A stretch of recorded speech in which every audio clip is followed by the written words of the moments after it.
Hello friends, welcome to digital study. आज हम इस वीडियो में पॉलिटी के मोस्ट इम्पोर्टेंट क्वेश्चन डिस्कस करेंगे। यह पार्ट सेकंड होगा जिसमें 40 क्वेश्चन डिस्कस किए जाएंगे। ये सभी क्वेश्चन इम्पोर्टेंट हैं क्योंकि ये प्रीवियस ईयर एग्ज़ाम से ही लिए गए हैं। पार्ट फर्स्ट हम पहले ही डिस्कस कर चुके हैं। अगर आपने वह पार्ट नहीं देखा तो उसका लिंक दिया हुआ है, आप वहाँ पे जाके वो पार्ट भी देख सकते हैं। तो आज की वीडियो शुरू करते हैं। उससे पहले अगर आप चैनल पे नए हैं तो प्लीज़ चैनल को सब्सक्राइब ताकि सभी नोटिफिकेशन आप तक सबसे पहले पहुंच सकें। तो आज की वीडियो शुरू करते हैं। तो हमारा first question, in which year first general election held in India?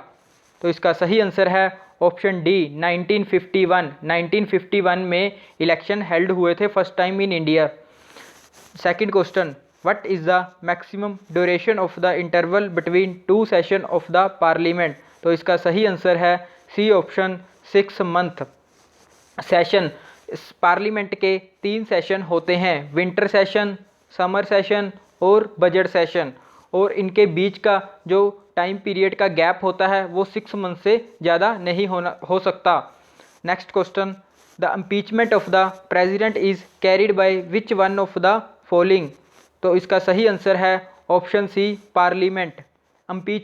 Impeachment एक ऐसा प्रोसेस होता है जिसके थ्रू प्रेसिडेंट को उसके ऑफिस से रिमूव किया जाता है। Next question, which one of the following article deal with the pardoning power of the president? तो इसका सही आंसर है article 72 option C. Next question, which one of the following article deal with the tenure of the president? तो इसका सही answer है B option article 56। Next question, which one of the following article deal with the impeachment of the president? तो इसका सही answer है article 61। यह very important question है जो कि बहुत टाइम रिपीट हुआ है। Next question, which among the following part of the constitution of India including the concept welfare state? तो इसका सही आंसर है C option directive principle of state policy. कभी कभी directive principle of state policy का part भी पूछ लेते हैं कि कौन से पार्ट में directive principle of state policy mention है कॉन्स्टिट्यूशन के। तो इसका पार्ट है 4th, और इसके जो आर्टिकल हैं वो 36 to 51 है। ये भी आपको याद रखना है। Next question, which among the following has power to legislate on the matter which are neither in the union list nor in the state list nor in the concurrent list of the constitution of India? तो इसका सही answer है A option parliament. जैसे कि हम सभी को पता ही है कि जो भी मैटर हैं उनको 3 लिस्ट में डिवाइड किया हुआ है इंडिया में। First union list, second state list, third concurrent list. और इसके अलावा अगर कोई मैटर बच जाता है तो वो उसके लिए जो पावर होती है वो पार्लियामेंट के पास होती है। Next question, if the government of A state fail to enforce the directive principle of state policy, a citizen can move to which among the following court to file a writ petition to get them enforce? अगर कोई government directive principle of state policy को enforce करने में fail हो सकती है तो citizen कोई भी कोर्ट नहीं जा सकता, क्योंकि इसके अगेन कभी भी कोई भी केस नहीं लगाया जा सकता। तो इसका सही आंसर है ए ऑप्शन नो कोर्ट। जैसे कि मैंने आपको ऊपर भी बताया है कि directive principle of state policy से बहुत क्वेश्चन रिपीट होते हैं, तो आपको ये सभी क्वेश्चन ध्यान में रखने हैं। इसका पार्ट और इसके आर्टिकल भी, इसका पार्ट 4th है और इसके आर्टिकल 36 to 51 है। Next question, what can be the maximum strength of Lok Sabha in India? तो इसका सही आंसर है सी ऑप्शन 552। लोकसभा को लोअर हाउस भी कहा जाता है, और लोकसभा में जो इलेक्शन होते हैं वो डायरेक्टली इलेक्शन होते हैं। इस 552 में जो लोकसभा के मेंबर होते हैं उनमें 530 मेंबर डायरेक्टली स्टेट से आते हैं और 20 मेंबर यूटी से आते हैं और 2 मेंबर जो होते हैं वो नॉमिनेटेड होते हैं। और एक इम्पोर्टेंट क्वेश्चन है लोकसभा से, लोकसभा का मेंबर बनने के लिए जो आपकी एज है वो मिनिमम कितनी होनी चाहिए? तो इसका सही आंसर है 25 ईयर। 25 ईयर मिनिमम एज है to become the member of the Lok Sabha. तो 11th question, a person when decide to make an application to acquire citizenship of India by registration must have finished his living in India for। तो इसका सही answer है B option 5 year. अगर आपके पास citizenship नहीं है India की और आप एक्वायर करना चाहते हो तो आपको कम से कम minimum two minimum 5 year India में रहना पड़ेगा। 12th question, in India whose among the following salary is exempted from the income tax। किसकी सैलरी पर टैक्स नहीं लगता? तो इसका सही आंसर है ए ऑप्शन प्रेसिडेंट की सैलरी पर टैक्स नहीं लगता। Next question, which among the following is also called the lengthiest amendment to Indian constitution. तो इसका सही आंसर है डी ऑप्शन 42nd अमेंडमेंट। जो 42nd अमेंडमेंट होती है इसे मिनी कॉन्स्टिट्यूशन भी कहा जाता है और यह लेंथिएस्ट अमेंडमेंट है इंडिया के कॉन्स्टिट्यूशन की। Next question, who among the following was the first speaker of the Lok Sabha. जो फर्स्ट स्पीकर थे लोकसभा के उसका क्या नाम है? तो इसका सही आंसर है ए ऑप्शन गणेश वासुदेव मवलंकर। अगर आपको प्रेजेंट के लोक स्पीकर का नेम पता है तो प्लीज़ कमेंट बॉक्स में उसे कमेंट करें।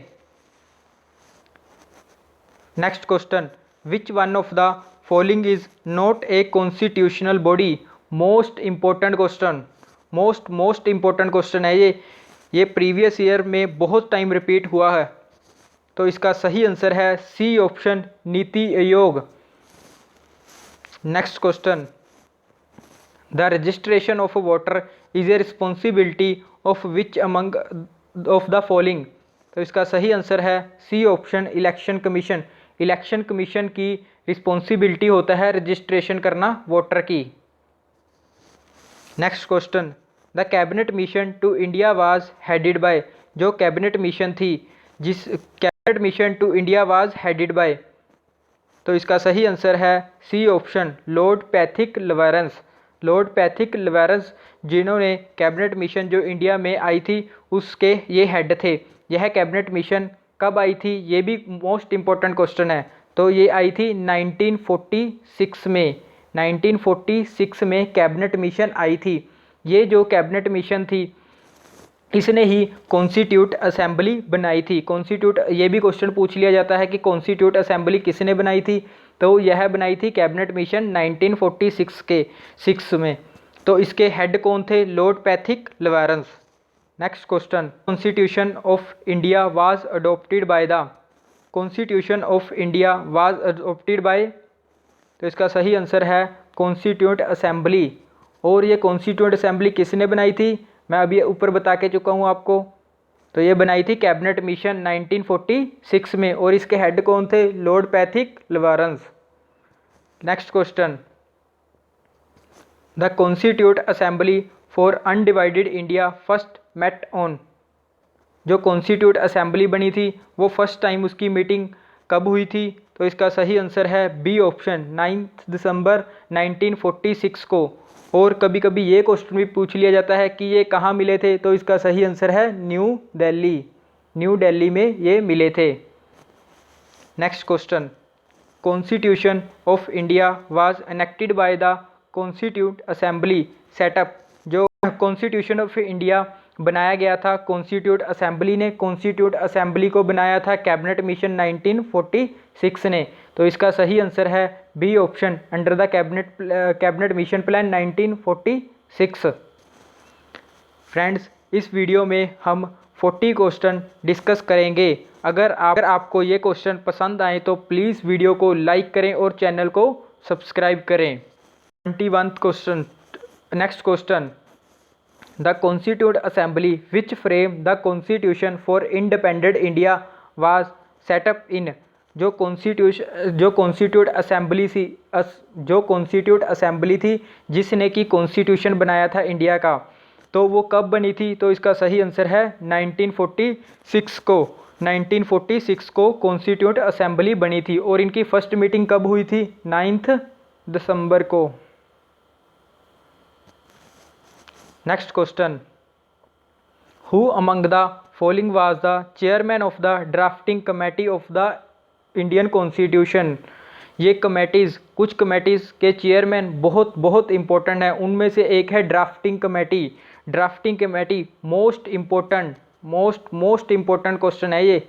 तो इसका सही आंसर है D option, B R Ambedkar. B R Ambedkar जो थे वो चेयरमैन थे ड्राफ्टिंग कमेटी के। Next question, who was the president of constituent assembly? आप खुद ही देखो कि कॉन्स्टिट्यूंट असेंबली से कितने क्वेश्चन बन रहे हैं।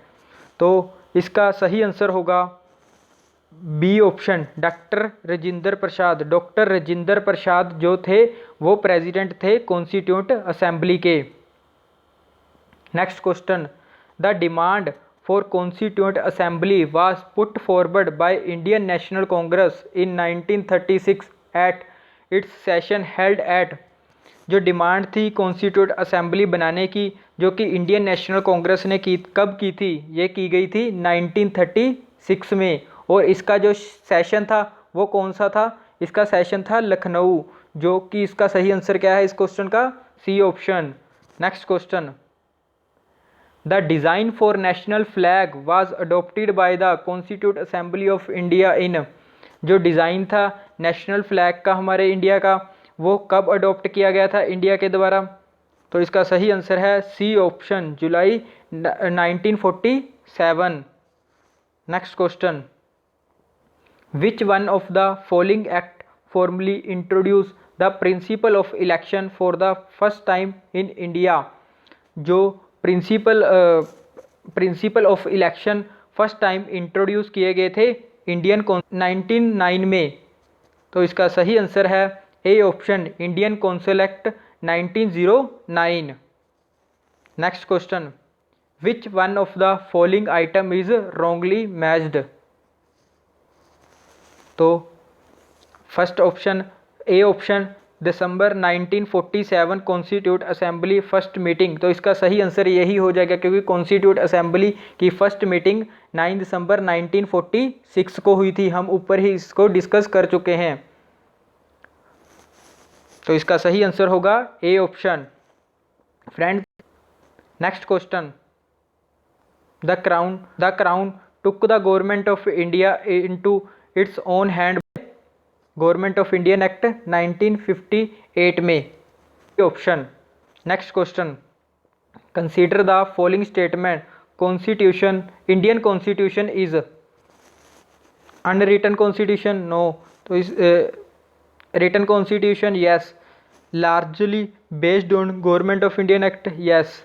तो इसका सही आंसर है बी ऑप्शन, क्योंकि इसकी फर्स्ट जो ए ऑप्शन है वो गलत है, बाकी दोनों ऑप्शन जो हैं इसकी ठीक हैं। तो इसका सही आंसर बी ऑप्शन हो जाएगा। Second and third are correct. Next question, the office of governor general of India was created by. तो इसका सही आंसर है C option, government of Indian act 1958। Next question, most important question ये भी, who among the following is known as the father of Indian constitution. जो father हैं Indian constitution के, वो किसे माना गया है? तो इसका सही आंसर है डॉक्टर बी आर अम्बेडकर। जो डॉक्टर बी आर अम्बेडकर थे उन्हें फादर माना गया है इंडियन कॉन्स्टिट्यूशन का। जो डॉक्टर बी आर अम्बेडकर थे ये चेयरमैन है ड्राफ्टिंग कमेटी के, और इन्हें फादर भी माना गया है इंडियन कॉन्स्टिट्यूशन का।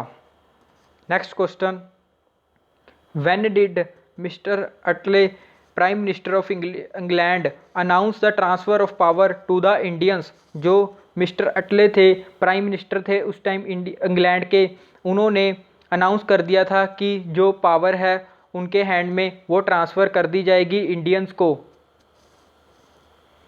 तो इसका सही आंसर है जून 1948। उन्होंने कहा था कि जून 1948 तक हम सारी पावर इंडियंस को ट्रांसफ़र कर देंगे। Next question, who propose the preamble before the drafting committee of the constitution. जो प्रियम्बल था draft before the drafting committee of the constitution किसने प्रपोज्ड किया था? तो इसका सही आंसर है A option, Jawaharlal Nehru. Next question, which one of the following is correct regarding the Indian constitution? तो A option, it is completely based on British constitution. No, क्योंकि हमने अकेले ब्रिटिश कॉन्स्टिट्यूशन से ही नहीं, बहुत सी कंट्री से बहुत कुछ लिया है। B option, it is made only on the basis of government of Indian act. No, it is a mixture of the several constitution. इसका सही आंसर होगा सी ऑप्शन, क्योंकि हमारा जो कॉन्स्टिट्यूशन है वो सेवरल कंट्री के मिक्सचर से ही बना है। तो इसका सही आंसर है C option. Next question, the amendment procedure laid down in the constitution of India is on the pattern of. जो अमेंडमेंट होती है हमारे कॉन्स्टिट्यूशन में, वो किस कंट्री के कॉन्स्टिट्यूशन से हमने लिया है? तो इसका सही आंसर है C option, constitution of South Africa. जो कॉन्स्टिट्यूशन है साउथ अफ्रीका, उससे ही हमने अमेंडमेंट का जो प्रोसीजर है वो लिया है। Next question, first session of the constituent assembly was held in. जैसे कि मैं ऊपर ही आपको बता चुका हूँ कि जो कॉन्स्टिट्यूट असेंबली थी ये फर्स्ट टाइम 9 दिसंबर 1946 को मीट की थी न्यू दिल्ली में। तो इस क्वेश्चन का सही आंसर होगा D option, new Delhi. Next question, who among the following was the chairman of the union constitute committee of the constitution assembly. जो यूनियन कॉन्स्टिट्यूट कमेटी थी कॉन्स्टिट्यूशन असेंबली की, उसके चेयरमैन कौन थे? तो इसका सही आंसर है सी ऑप्शन, जवाहरलाल नेहरू। जवाहरलाल नेहरू जो थे चेयरमैन थे यूनियन कॉन्स्टिट्यूशन कमेटी के। Next question, which one among the following is a fundamental duty of citizen under the constitution of India? तो इसका सही आंसर है C option, to defend the country and render national service when called upon to do so. यह हमारी fundamental duty होती है। तो total 11 fundamental duty होती हैं। 10 जो थी फंडामेंटल ड्यूटी ये ओरिजिनल थी, और एक जो थी ये बाद में ऐड की गई थी 86 अमेंडमेंट के द्वारा। Next question, the idea of the constitution of India was first of all given by. जो आइडिया था कॉन्स्टिट्यूशन बनाने का इंडिया का, ये फर्स्ट टाइम किसने दिया था? तो इसका सही आंसर है एम.एन. रॉय। इसका सही आंसर होगा M.N.. Roy, option number D. इन्होंने ही फर्स्ट टाइम जो आइडिया था कॉन्स्टिट्यूशन बनाने का वो दिया था। Next question, who among the following was not a member of the constituent assembly establish in July 1946। Most important भी पॉलिटी का मोस्ट इंपॉर्टेंट क्वेश्चन है। ये भी बहुत टाइम रिपीट हुआ है कि कॉन्स्टिट्यूशन असेंबली जो इस्टेब्लिश हुई थी 1946 में, उसका मेंबर इनमें से कौन नहीं था? तो इसका सही आंसर है बी ऑप्शन, महात्मा गांधी। जो महात्मा गांधी थे वह कॉन्स्टिट्यूशन असेंबली 1946 के मेंबर नहीं थे।